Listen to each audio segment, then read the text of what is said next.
Sibingelele ngaphezulu kwegama elingaphezu kwamagama likaJesu Kristu waseNazaretha emhlabeni wonke lapho kuyofinyelela khona le message. Igama lenkosi siyalidumisa, siyalibonga. Okhulumayo umntwana kaNkulunkulu. Ngithanda ukulifunda izwi, ukushiyana nizwi wangcwele, ushiyana nizwi elisencwadini Revelation chapter 22 from verse 14 and 15 likhuluma ukuthi babusisiwe abahlamba ingubo zabo. Babusisiwe abahlamba ingubo zabo zibe ngcwele zibe mhlophe ngoba bayongena embusweni kaNkulunkulu, bayongena ngamasango. Kubuye lapho ekhuluma khona incwadi yesambulo ethi ngaphandle kombuso wezulu kukhona uhlobo oluthize olungamelanga lungene embusweni wezulu kodwa lungaphandle. Khuluma ngani Johane?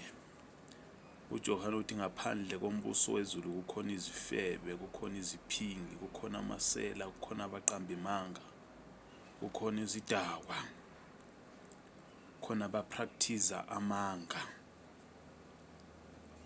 Mntaka baba, ngizokukhumbuza ukuthi ungabili lolo hlobo oluyoba ngaphandle kombuso wezulu mhla odlulayo emhlabeni. Yiba yilolo hlobo oluyoba phakathi kombuso wezulu. Ngoba uma ungekho phakathi kombuso wezulu, ungaphandle mntaka baba kombuso wezulu, kuthi ukuthi uzoba phakathi kombuso thize, umbuso kaSathane, umbuso wasesihogweni. Haleluya. Ngizokhuthaza abantwana bakaNkulunkulu, ngizokhuthaza abantwana abathenge ngegazi abasindisiwe, ngizokhuthaza labangakasindiswa ukuthi uma indlela zakho zingalungile, phenduka manje indlela zakho zikuholele ukuba ungene embusweni wezulu. Ngizothi hlanza ingubo zakho egazini likaJesu ukuze ungene embusweni wezulu. Ngoba uma ungahlanzekile angeke ubone umbuso wezulu. Lithi iBhayibheli ngaphandle kombuso wezulu kukhona izifebe neziphingi.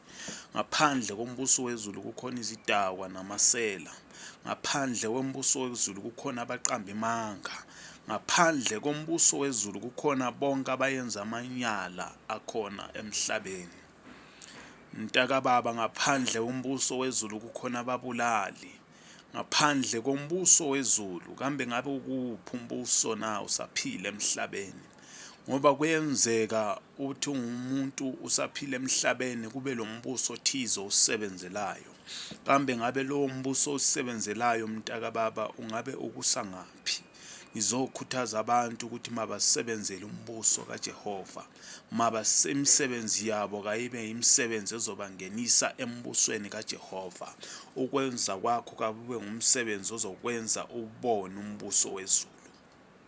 Khona encwadini yakhe ezwini engcwele ethi without holiness no one will see God, because God is a holy God. Abuye athi khona lendlela ebonakala ngathi ibuwula kodwa indlela yakhona iya ekuphileni. Ithi le ndlela le indlela yobungcwele abahamba ngayo futhi abayikuduka. Haleluya, haleluya, haleluya, haleluya. Kambe le ndlela ohamba ngayo mntaka baba ibhekephi le ndlela? Iya ekuphileni noma iya ekufeni? Mntaka baba, ngizokukhuthaza ekuseni ukuthi philela uJehova. Impilo yakho kayibukeke phambi kukaNkulunkulu. Impilo yakho kayingasoleki phambi kukaNkulunkulu. Maye ngabe isoleka kusho ukuthi isigqoko sakho kasihlambiwe. Ngizothi hlamba impilo yakho egazini likaJesu. Hlambulula impilo yakho egazini likaJesu. Ungakadluleli kwelizayo, ungakadluleli ngale kwethuna. Akusekho kuphenduka. Uma ungabe uyenza okubi, phenduka ezindleleni zakho ezimbi ukuze ungangeni embusweni kaSathane.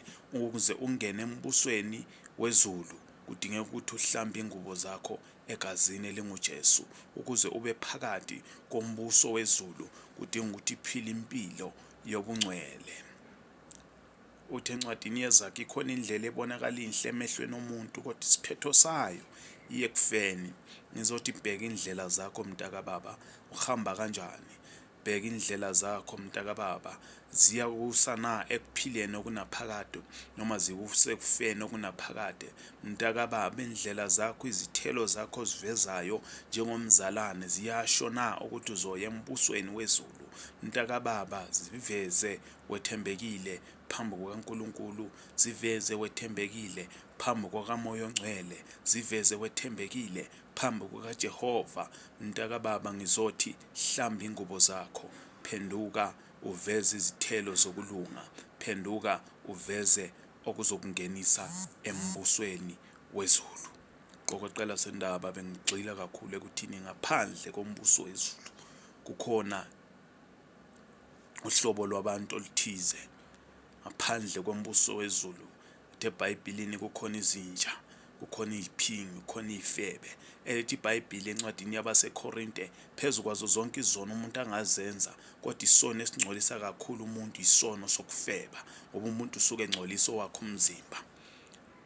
Abuye athi encwadini yabaseKorinte ethi le mzimba yethu is the temple of the Holy Spirit, is the temple of the Holy Spirit. Kumele kuhlale umoya ongcwele lapho, akumelanga kuhlale umoya ubufebe phezu kwalowo mzimba. Kumele kuhlale umoya ongcwele. Esehlela umoya ongcwele uzokucontrola, esehlela umoya ongcwele uzotake over. Mntakababa, ngizokukhumbuza ukuthi uphile impilo yobungcwele ukuze ungabi ngaphandle kombuso wezulu. Haleluya. Igama lenkosi kalidunyiswe, igama lenkosi kalibongwe, igama lenkosi kaliphakanyiswe emabandleni. Akaphilelwe uJehova, akuphilwe ubungcwele. In Jesus mighty name. Ngiyabusisa izwi lenkosi lasemini enhle. Siyabonga Nkosi izwi lakho, kasiphile ngalo lesikhuze lesilaye. Nkulunkulu wethu uzubuye, Nkulunkulu wethu uzolanda ibandla lakho. Sisize baba, incwadi yomthetho ingasuki kithi. In Jesus name siyabonga kuze ube phakade naphakade. Amen.